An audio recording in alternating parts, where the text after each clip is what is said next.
ত্রয়োদশ জাতীয় সংসদ নির্বাচনে মনোনয়নপত্র গ্রহণ ও বাতিলের বিরুদ্ধে আপিল শুনানির আজ অষ্টম দিন। রাজধানীর আগারগাঁওয়ের নির্বাচন ভবনে শনিবারের এই আপিল শুনানি শুরু হয় সকাল ৯টায়। বিকেল ৫টা পর্যন্ত দিনব্যাপী ২ ভাগে ৫১১ থেকে ৬১০ নম্বর পর্যন্ত মোট ১০০টি আপিলের শুনানি হয়।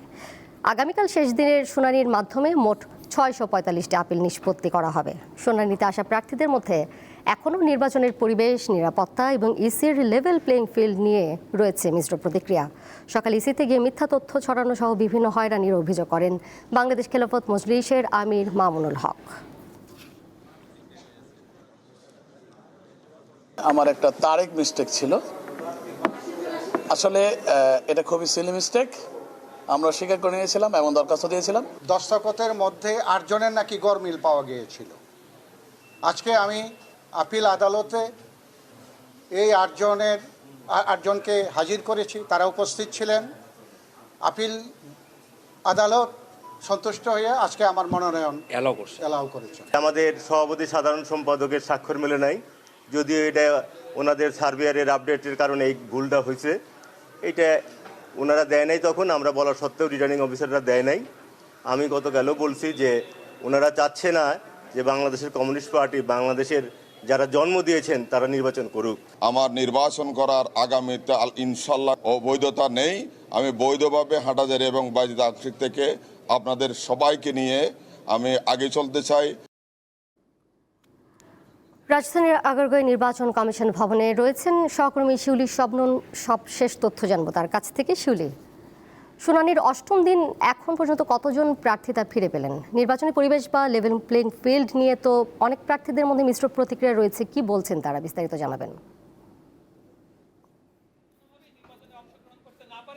আব্দুল্লাহ, আপনি জানেন এখন আসলে আপিল শুনানির একদম শেষ পর্যায়ে আজকের দিনের মতো, এবং শেষ দিন আমি যদি আপনাকে একটু বলি যে হাসনাত আব্দুল্লাহ এনসিপি নেতা এবং কুমিল্লা ৪ আসনের প্রার্থী, তিনি এবং একই আসনের বিএনপি প্রার্থী মঞ্জুরুল হাসান তিনি দুজনের বিরুদ্ধে আসলে প্রার্থিতা বাতিলের আবেদন করেছিলেন। ইসি শুনানির শেষে হাসনাত আব্দুল্লাহর প্রার্থিতা বহাল রেখেছেন এবং বিএনপি প্রার্থিতা বাতিল করেছেন, এবং বিষয়টি নিয়ে এই মুহূর্তে এখানে প্রেস ব্রিফিং করছেন হাসনাত আব্দুল্লাহ। আমরা চলে যাচ্ছি সরাসরি তার কাছে। যারা হচ্ছে শুধু নির্বাচনের আগেই একটা কথা আছে না যে ভ্রমণ ঘুরে ঘুরে নতুন বেশে নির্বাচনের কমিশনের কাছে এসে শুধুমাত্র নির্বাচনের সময় আমরা আসি, এসে দেখা যায় যদি নির্বাচনে জিতে যাই তখন দেখা যায় আমাদের যেই ডুয়েল সিটিজেনশিপ যেটা থাকে সেটাকে আপনার প্রত্যাহার করি, আর যদি হেরে যাই আবার হচ্ছে আমরা আমাদের স্বস্থানে বেগমপাড়ায় ফিরে যাই।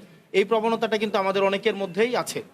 ঠিক এই দ্বৈত নাগরিকত্বের বিষয়ে এই কমিশনের সামনে যত লয়ার্স ছিলেন, আমাদের বিজ্ঞ আইনজীবীরা সবাই নিজেদের মধ্যে আলোচনা করছিলেন, কমিশনে সাবমিশন রাখছিলেন, সবাই একটা একাডেমিক সুন্দর ডিসকাশন করছিলেন। প্রত্যেকটা আইনজীবী তারা তাদের মতামত দিচ্ছিলেন এবং কমিশন সেগুলিকে গ্রহণ করছিলেন। অত্যন্ত দুঃখজনক বিষয় হচ্ছে কমিশন এবং প্রত্যেকটা আইনজীবী যখন একটা অত্যন্ত একাডেমিক পরিবেশে তাদের সাবমিশনগুলো রাখছিলেন, ঠিক সেই সময়ে আলোচনা শেষে আব্দুল আওয়াল মিন্টু এক আইনজীবীর কাছে তেরে আসেন, জহিরুল ইসলাম মুসার দিকে তেরে আসেন, তেরে উনাকে ব্লাডি সিটিজেন হিসেবে উনাকে বলেন যে উনি একটা ব্লাডি সিটিজেন এবং উনি হচ্ছেন এলিট ব্রিড। উনি এলিট ব্রিড আর দ্বৈত নাগরিকত্বের বিষয়ে স্ট্রিক্ট অবস্থান রাখার জন্য কমিশনে যারা হচ্ছে সাবমিশন দিচ্ছিলেন সেই সব আইনজীবীদেরকে উনি বলছিলেন উনারা হচ্ছেন ব্লাডি সিটিজেন।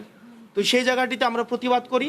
দেখা যায় সেখানে আব্দুল আওয়াল মিন্টু আইনজীবীদের উপরে তেরে আসেন, ভার্বালি অ্যাবিউজ করেন এবং দেখা যায় তাদেরকে বিভিন্ন গালাগালি করেন। আমি সেটিতে প্রতিবাদ করি এবং প্রতিবাদকালীন আব্দুল আওয়াল মিন্টু সাহেবের ছেলে জনাব তাবিত আওয়াল উনি ওনার বাবাকে কমিশন থেকে নিয়ে যান এবং এই বিষয়টি নিয়ে আমরা হচ্ছে কমিশনের দৃষ্টি আকর্ষণ করি যে কমিশনের ভিতরে দেখা যায় কিছু কিছু প্রার্থী আছে এভাবে আইনজীবীদের বিরুদ্ধে তেরে আসে, আবার কিছু কিছু প্রার্থী আছে যারা কমিশনের বাইরে অন্য প্রার্থীদেরকে পিটাতে থাকে।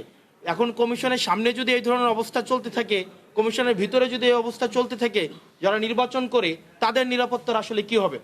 আর যারা এলিটিজমের দেখাইতে চায় 24-এ আমাদের এই 5ই আগস্টের পরে যারা এলিটিসিজম মারাইতে আসে আমাদের দেশে, এই রাজনৈতিক এলিটিসিজম তারা যেন ঘরে রেখে তারা যেন জনগণের সামনে আসে।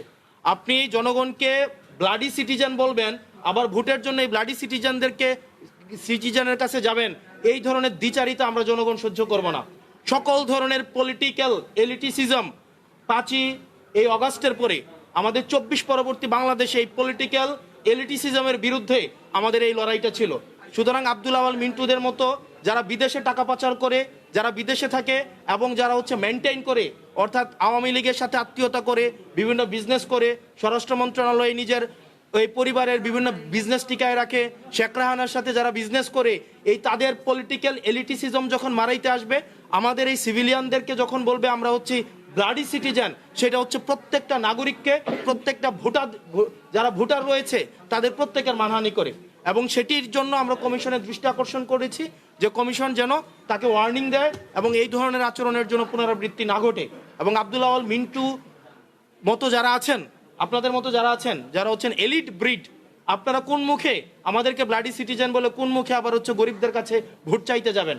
আপনারা নির্বাচনের আগে ইস্ত্রি করা পাঞ্জাবি আর বড় টুপি পরে একদম ইরি খেতে নেমে যান। এই মানুষ এই হিপোক্রেসি এখন এগুলা বুঝে। আপনারা গার্মেন্টস শ্রমিক ফুটপাতে এখন যে যাচ্ছেন ভোট চাইতে ব্লাডি সিটিজেনের কাছে, আপনারা ম্যান্ডেটের জন্য ঠিকই ব্লাডি সিটিজেনদের কাছে আসেন। রাস্তার মধ্যে রক্ত দেয় ব্লাডি সিটিজেনরা। এই ব্লাডি সিটিজেনের রক্তের উপরে দাঁড়িয়ে আপনারা বিদেশে ব্যবসা করেন, ছেলে মেয়েদেরকে বেগম পাড়ায় রাখেন, সেফ এক্সিট নেন, ডুয়েল সিটিজেনশিপ নেন এবং নিরাপদ যখন দেখেন তখন বাংলাদেশে এসে ব্লাডি সিটিজেনদের রক্তের উপরে দাঁড়িয়ে তখন আবার নির্বাচনে দাঁড়াবেন। আর নির্বাচনে যদি দেখেন উত্তর দক্ষিণ হয়েছে, আবার তখন দেশ থেকে পালিয়ে যাবেন। এই ধরনের বাংলাদেশ আমরা 24 পরবর্তী সময়ে আমরা এই বাংলাদেশ দেখতে চাই না। সেটি নিয়ে আমরা নির্বাচন কমিশন আপত্তি জানিয়েছি এবং সকল আইনজীবী, এই জহুরুল ইসলাম মুসার প্রতি যে ধরনের আচরণ করা হয়েছে, এটা সকল আইনজীবীদের প্রতি আমি মনে করেছি এটা তাদের মানহানি করা হয়েছে।